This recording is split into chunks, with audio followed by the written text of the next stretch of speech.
दुष्काळाची झळ आणि पाण्याअभावी कोरडे राहणारे जलाशय याचा फटका पक्ष्यांना बसू लागला आहे।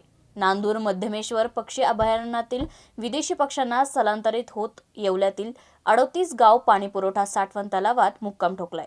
पाहुयात या पक्ष्यांची एक खास झलक।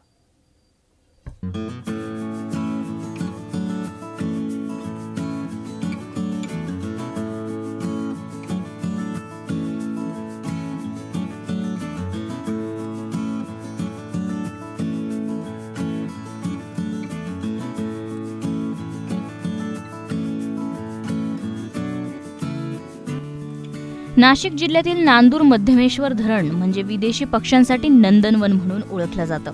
या ठिकाणी विदेशी पक्ष्यांसाठी पावसाळ्यात आणि हिवाळ्यात मोठ्या प्रमाणावर खाद्य उपलब्ध होत असतं। त्यामुळे अनेक पक्षी नांदूर मध्यमेश्वर धरण हे मुक्कामी असतात। मात्र यंदा या विदेशी पाहुण्यांनी स्थलांतर केलंय आणि ते थेट येवल्याच्या 38 गाव साठवण तलावात आले। सध्या या तलावातील पाणीसाठा संपला असला तरी त्यात पक्ष्यांना खाद्य आणि पाणी उपलब्ध झाल्याने हे पक्षी या ठिकाणी आले असल्याची शक्यता पक्षी मित्र यांनी वर्तवली आहे।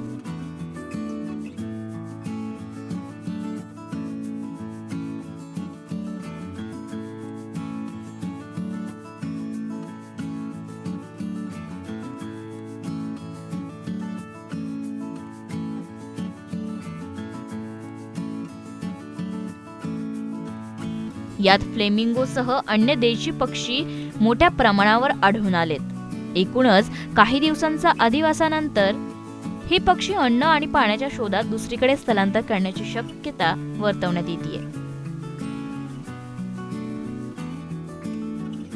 प्रतिनिधी संतोष बटाव, ब्युरो रिपोर्ट, येवला।